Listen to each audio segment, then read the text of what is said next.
Hey, hi, welcome. You caught me with my buns in my hands. Because today we are making sloppy joes. This is iconic as can be. As much as a burger is, there's not too much to put into making a sloppy joe, but I believe we've all had them, and they have been great. Because in the show we like to give as many facts about what we're eating so we can learn from that. And also remember, as all these recipes that we have shared on our Facebook and our YouTube page, this is your recipe. So no matter how you make this, you can add to it. Because you can make this from scratch.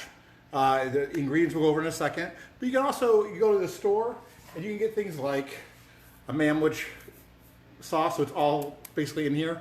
Not everything that I'm going to put in it, but you can always add to it. So there's different ways you can make this. It's all about how it makes it easier for you. Now, as always, you can go to our Facebook or YouTube page to follow us and see all the other shows we put on and different things that we cook. But as I always do, we give you a little bit of knowledge about what we are eating today. Now, sloppy joes are known by several different names. They are called dynamites. Some call it goulash, but for me, goulash is more with pasta. But people can name it whatever they want.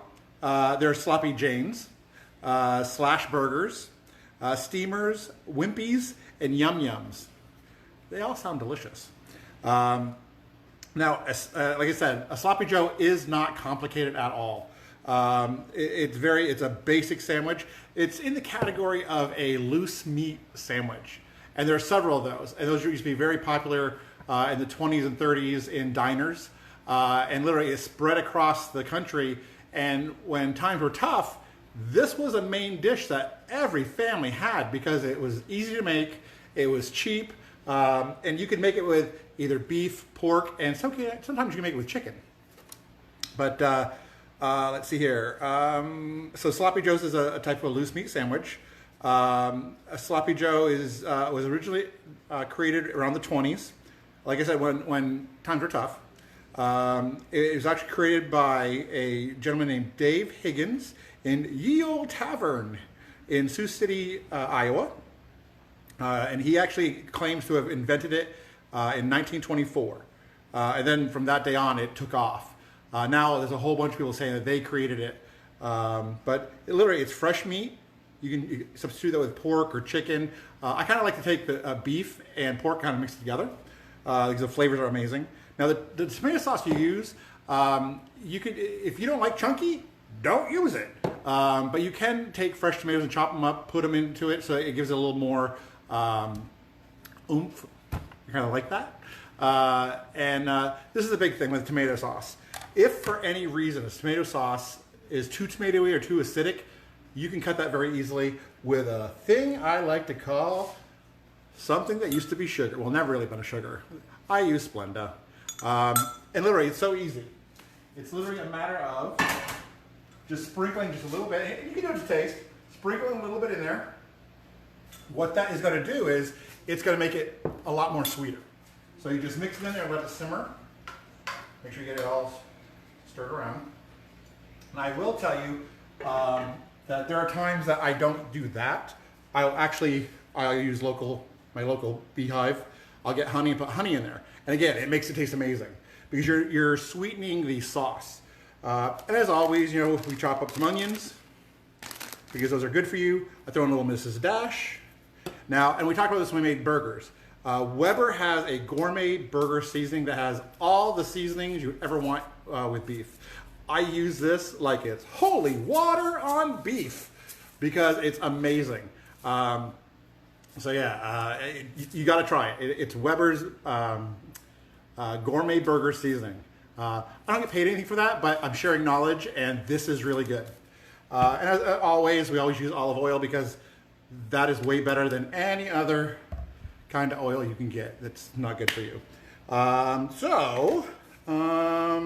We talked about that if you don't have time, you can always go get one of the pre-made canned stuff. The only thing is this.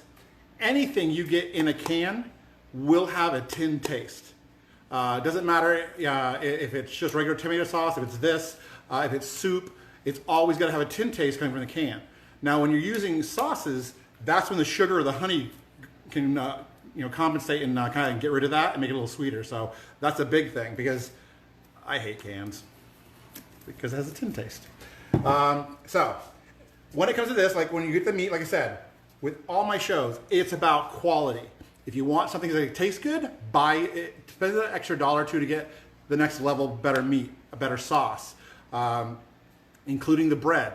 Go to the bakery and get like fresh burger rolls, not in the bread aisle. They got bread stuff that was made literally months ago. You want to get something fresh, and then literally you are all ready to go. So what we're gonna do, let me bring this over here. It smells really good. And it should be, you can see that, it should be nice and thick because you're gonna be putting this in a sandwich. Look how good that is. It smells great. So what we're gonna do is literally fill the little sandwich. I'm making these for my mom, which I always make her plate first. And I know she's not gonna eat 2 of these, but she happens to have a little dog in there that assists her and tastes everything for her so that she knows it's okay. So you just put the top on it. And you put a side of chips. This is fun food. If you have kids, kids love this stuff. Just the name, Sloppy Joe. It's great, it's warm, and it's filling. So you can have chips on the side. You can have corn, ear of corn. Look at that. And you just pick them right up, and it's ready to go. So it's that easy. This is one of those really easy dishes that literally it takes minutes to make.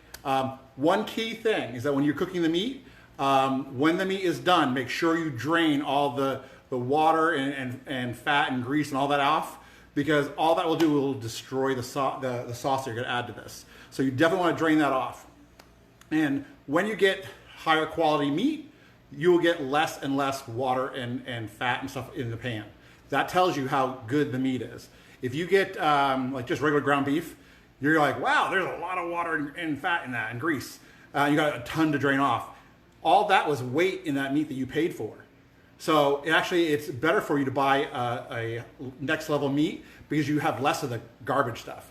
And again, we want this to taste good because it's what you put in your body. So I hope you enjoyed this. I hope you have a great day. And check in with us next time. You can always see us on Facebook or our YouTube page for other things we've been cooking. I look forward to helping you guys out. We're going to have something big for tomorrow. So have a great day. We'll talk to you real soon.